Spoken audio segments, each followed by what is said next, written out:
আসসালামু আলাইকুম বন্ধুরা, আজ আমি বানিয়ে দেখাবো লবণ বালি ছাড়াই জলের ভাপে মাত্র 10 মিনিটে নরম তুলতুলে স্পঞ্জি কেক। এই কেকটা আপনারা ইফতারেও বানিয়ে রাখতে পারেন, যেহেতু এখন রমজান মাস চলছে। ভীষণ ভালো লাগবে, বাচ্চারাও খেতে ভীষণ পছন্দ করবে, বাচ্চাদের টিফিনেও দিতে পারেন। তো চলুন আজকের এই রেসিপিটা দেখে নেওয়া যাক।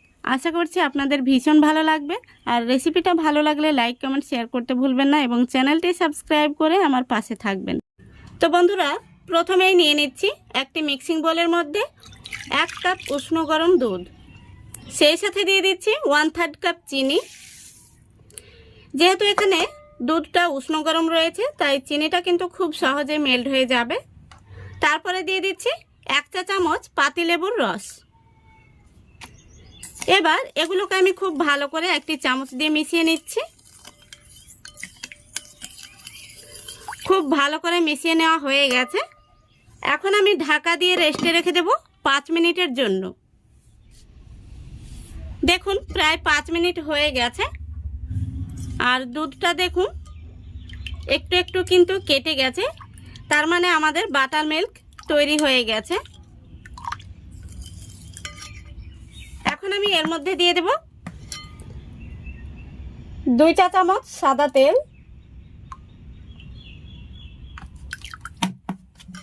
আর সেই সাথে দিয়ে দিচ্ছি 2 থেকে 3 ফোঁটা মতো ভ্যানিলা এসেন্স। আপনাদের হাতের কাছে ভ্যানিলা এসেন্স না থাকলে সামান্য পরিমাণে এলাচের গুঁড়ো দিয়ে দেবেন। তারপরে আমি আবারও খুব ভালো করে একটি চামচ দিয়ে মিশিয়ে নিচ্ছি।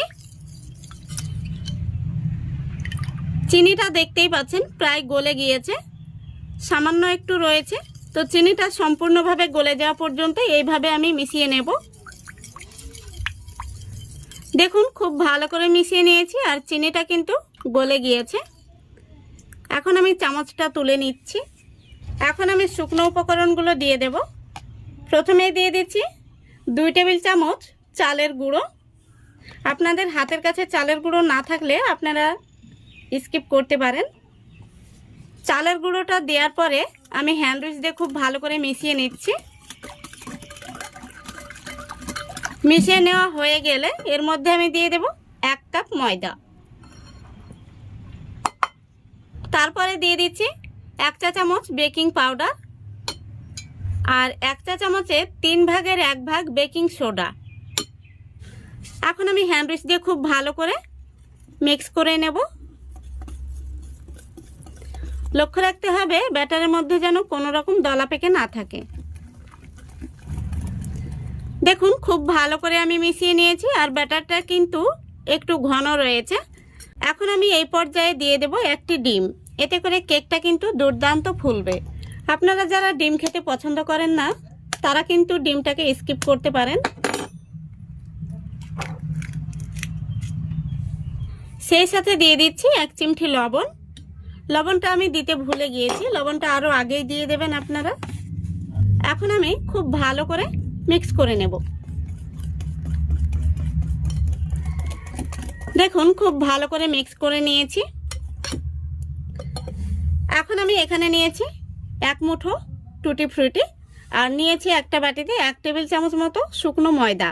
এই ময়দার মধ্যে টুটি ফ্রুটিগুলো দিয়ে আমি খুব ভালো করে নেড়ে চেড়ে নেব। এইভাবে একটু ময়দা মাখিয়ে নিলে টুটি ফ্রুটিগুলো কেকের সব জায়গাতে ছড়িয়ে থাকবে। এবার এগুলো আমি দিয়ে দেব। তারপরে আবারও খুব ভালো করে মিশিয়ে নেব। দেখুন খুব ভালো করে মিশিয়ে নিয়েছি। কেক তৈরির জন্য আমাদের ব্যাটারটা একদম রেডি হয়ে গেছে। এখন আমি ব্যাটারটা একদিকে সরিয়ে রাখছি। কেকটা তৈরি করার জন্য এখানে আমি একটি প্লাস্টিক মোল্ড নিয়েছি। এখন আমি এর মধ্যে সামান্য পরিমাণে দিয়ে দিচ্ছি সাদা তেল। তারপরে একটি ব্রাশ দিয়ে খুব ভালো করে তেলটাকে লাগিয়ে নিচ্ছি। আপনারা চাইলে প্লাস্টিক মোল্ড না থাকলে যে কোনো স্টিলের বাটিতেও কেকটাকে বানিয়ে নিতে পারবেন। দেখুন খুব ভালো করে আমি তেল ব্রাশ করে নিয়েছি। এখন আমি কেকের ব্যাটারটা মোল্ডের মধ্যে ঢেলে দিচ্ছি। দেখুন খুব সুন্দরভাবে আমি ব্যাটারটা ঢেলে নিয়েছি।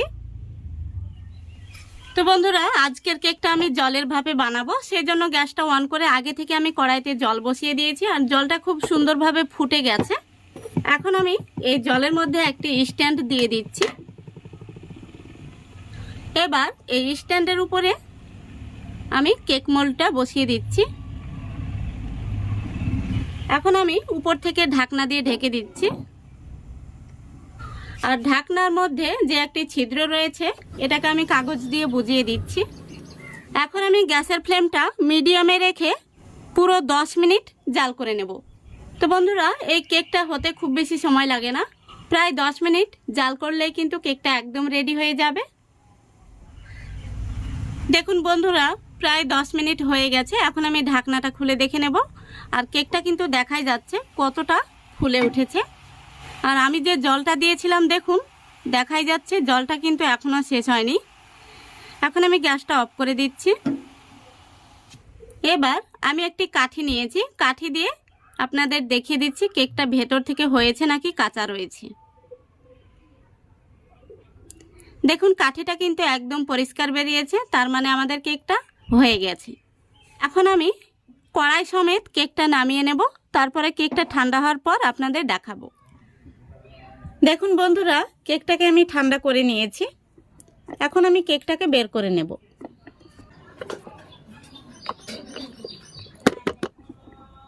এইভাবে উপর করে দিয়ে 2 থেকে 3 বারই দিলেই কিন্তু কেকটা বের হয়ে চলে আসবে। দেখুন কেকটা কত সহজভাবে বের হয়ে চলে আসলো। এখন আমি কেকটাকে কেটে নেব। প্রথমত আমি মাঝ বরাবর এইভাবে কেটে নিচ্ছি। দেখতেই পাচ্ছেন কেকটা কতটা সফট হয়েছে, আশা করছি দেখে আপনারা বুঝতে পারছেন। এখন আমি কেকটাকে এইভাবে পিস পিস করে কেটে নেব। দেখুন বন্ধুরা, সম্পূর্ণ কেকটা আমি কেটে নিয়েছি আর দেখতে কত সুন্দর হয়েছে। তো আপনারা মাত্র 10 মিনিটে এইভাবে জলের ভাপে কেকটা বানিয়ে আপনারা ইফতারে কিন্তু রাখতে পারবেন। আর এই কেকটা বাচ্চা থেকে বড় সবাই কিন্তু খুবই পছন্দ করবে। আপনারা চাইলে বাচ্চাদের টিফিনেও বানিয়ে দিতে পারেন। কতটা সফট হয়েছে দেখুন, মুখে দিলেই মিলিয়ে যাবে। আশা করছি আজকের এই রেসিপিটা আপনাদের ভালো লেগেছে। যদি ভালো লেগে থাকে অবশ্যই লাইক কমেন্ট শেয়ার করে দেবেন এবং চ্যানেলটিকে সাবস্ক্রাইব করে আমার পাশে থাকবেন। আজকের মতো এখানেই বিদায় নিচ্ছি। সবাই ভালো থাকবেন, সুস্থ থাকবেন। খোদা হাফেজ।